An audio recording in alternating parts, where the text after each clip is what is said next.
The House is back in session today for the first time in nearly 2 months, moving the government one step closer to reopening. The Senate passed a funding bill late Monday, and the House is expected to vote on that spending measure as early as this afternoon. Good morning, everyone. Thank you so much for joining us here on CBS 19 Plus and our digital platforms. I'm Jesus Martinez. The government shutdown has passed its 40-day mark. Government workers have gone without pay and SNAP benefits frozen, and the courts and air traffic slowing down as well. And this week, we've seen steps to reopen the government. Lawmakers, again, are set to vote to end the longest government shutdown in U.S. history. The revised Senate bill funds the government through January 30th. It reverses shutdown-related layoffs and guarantees back pay for federal workers. Now, it also provides year-long funding for some programs like SNAP food benefits, but no extension on Affordable Care tax subsidies, the key shutdown demand for congressional Democrats. And President Trump called it an early victory. We're opening up our country.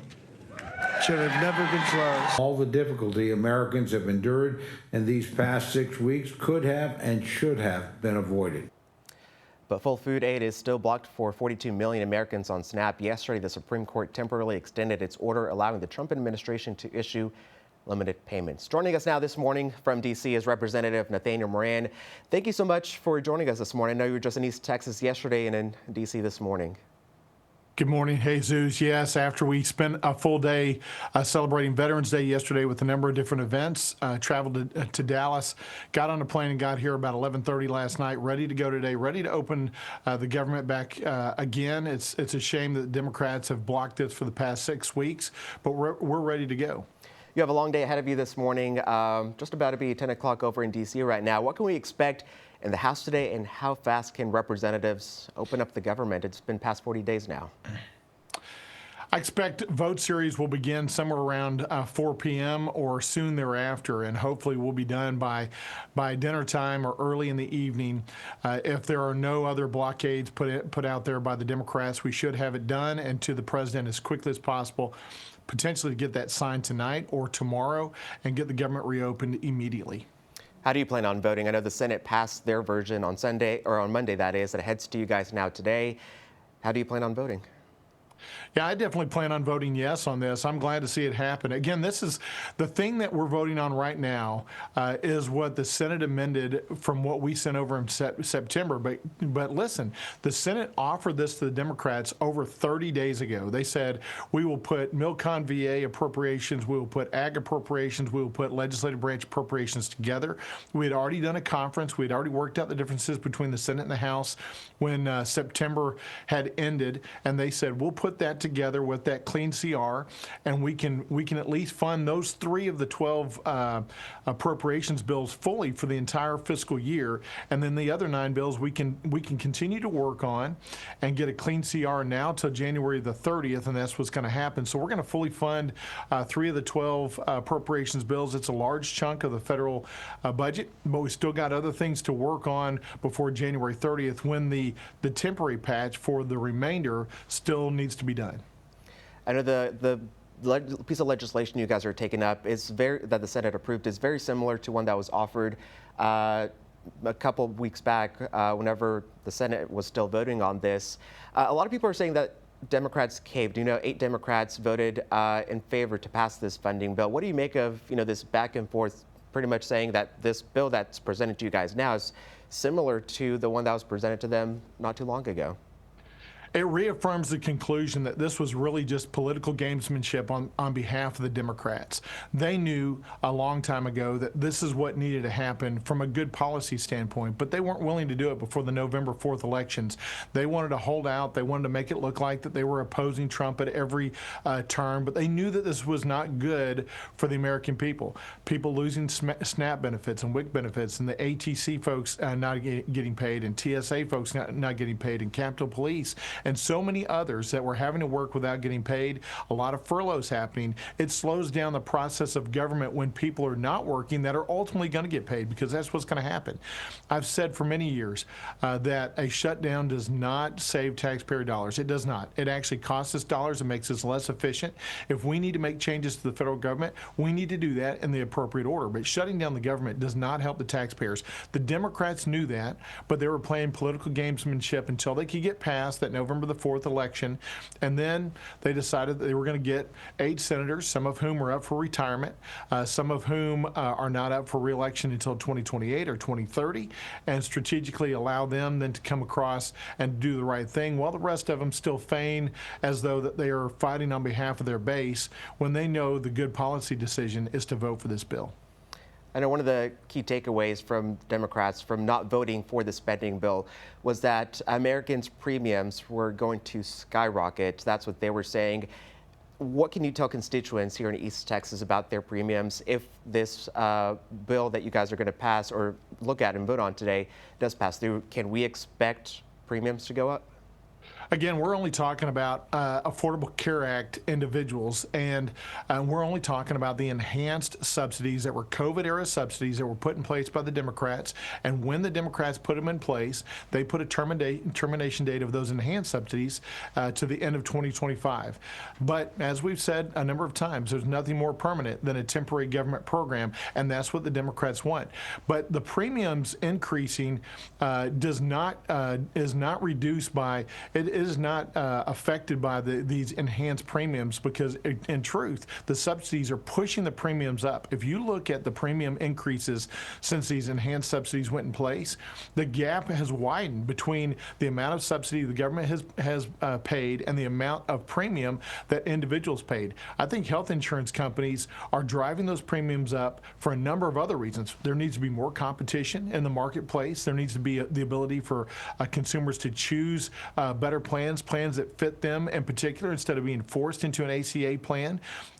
There's about 170 million people in America that are on employer-related plans. So we're just talking about a small subset, and those that are on it are still going to get their original ACA subsidies. It's just the enhanced subsidies that are going away. But if you look at the data and see the drive of the premiums shooting through the roof since these premiums went in place, the only correlation really is to the increased profitability of the health insurance companies. Has not helped the consumer, and will not help the consumer for us to continue that. It'll only cost the taxpayer about $400+ billion over the next 10 years for those enhanced subsidies to continue. You know, the representatives in the House are going to be voting on this bill today. How quickly can we recover from the effects of the shutdowns? I know SNAP benefits would potentially go into effect immediately, but we know FAA air traffic control, that's another big headache that aviation experts say this could take months, maybe if not years, to get back to speed to where we were. Yeah, I don't believe that, actually. It's not gonna take years for air traffic control and TSA to readjust to where they need to be. There certainly have been delays over the past couple of weeks as a result of that.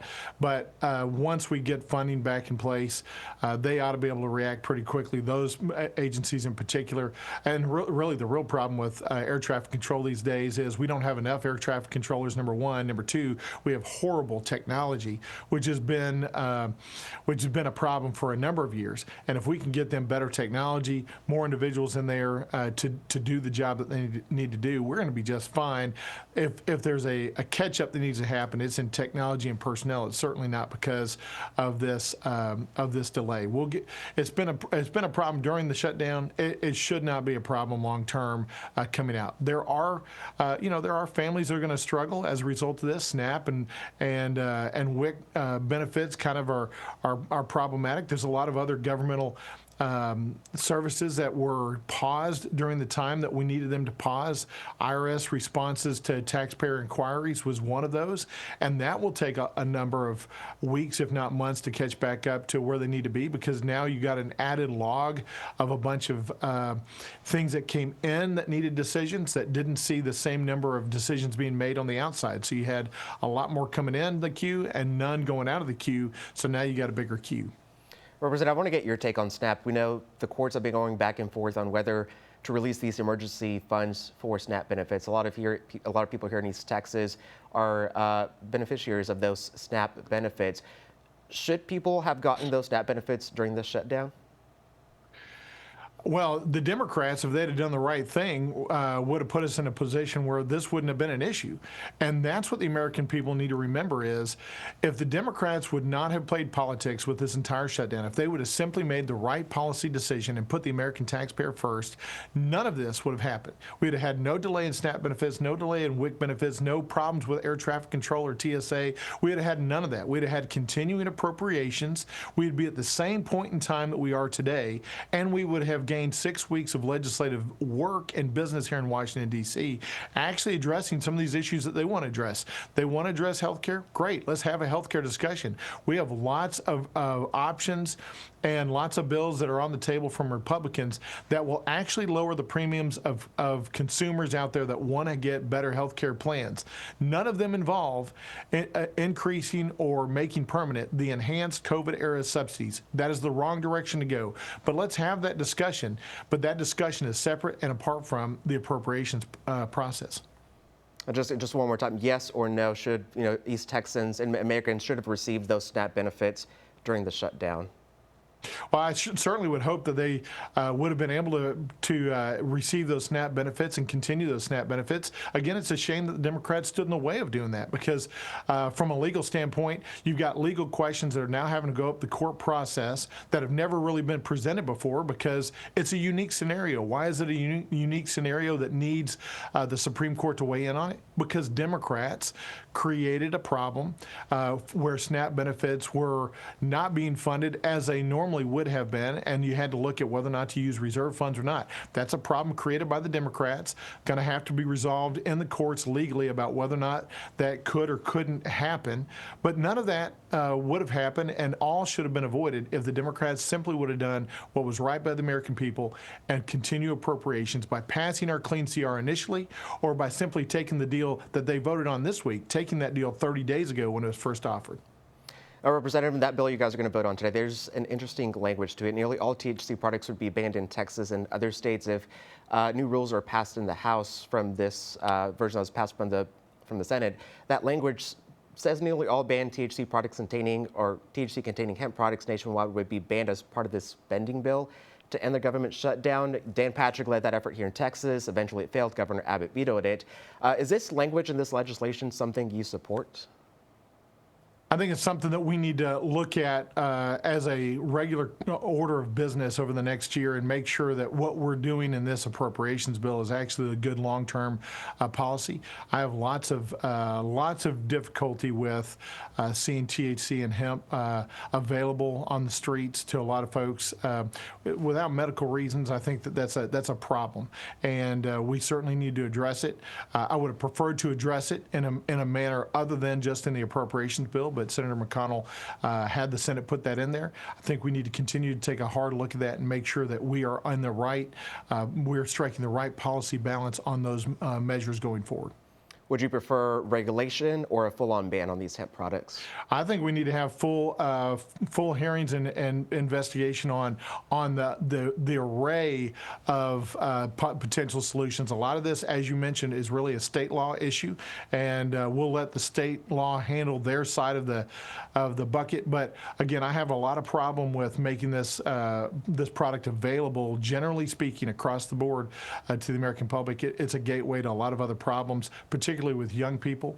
But from a medicinal standpoint, I would certainly support measures that are appropriately written that would allow for medicinal use.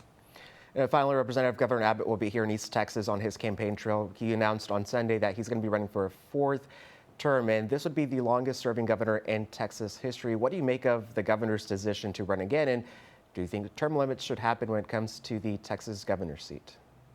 Oh, I'm not going to weigh in on that. I like Governor Abbott and what he's done for the state of Texas, but he needs to run his race, and I have never endorsed anybody top to bottom in a primary and won't do that now. I think all of us need to earn our stripes with our voters directly. We need to make our case to the voters directly. We're glad to have him and Tyler. Appreciate his leadership and his stellar statesmanship and steadiness at the helm in Texas, but we'll let let the primary voters decide not just my race, but many other races across Texas. And we appreciate the fact that we have strong conservative values in Texas, top to bottom. No matter where you're at, people are fleeing the rest of the United States, coming to Texas to make sure that they live a life of liberty and have a chance to make their own way by their own hands and by their own decisions, rather than government making those decisions for them. All right, Representative Moran, thank you so much for joining us this morning. Thank you so much. And you can watch this interview back on CBS 19 Plus later this afternoon. Again, just a reminder, Governor Greg Abbott is going to be making that campaign stop here in the Rose City later today. Early this week, he announced that fourth term to run. Abbott has served as governor since 2015. And he's inviting East Texans to join him for that conversation about his plan to empower Texas taxpayers. That event starts at 1:30 this afternoon at ETX Brewing Company. That's near downtown Tyler. No more ice! No more ice! No more ice! And the governor's visit comes just a day after hundreds gathered in downtown for a peaceful protest. They're calling on Smith County to end their cooperation with federal immigration authorities under the 287G program. Now, the group voiced their concerns over recent reports of ICE arrests, saying that the partnership creates a fear in immigrant communities and separates families. However, the county officials have defended the program. Just last week, Smith County Sheriff Larry Smith said in Commissioner's Court that his deputies are not profiling people. And more protests are expected to happen today in down Tyler and outside ETX Brewing Company, where Governor Abbott is set to hold his campaign rally this afternoon. We'll have complete team coverage from those protests, as well as a crew inside ETX starting on the noon show. And of course, you can watch all of this on CBS 19 Plus, which is free to download on your smart TV.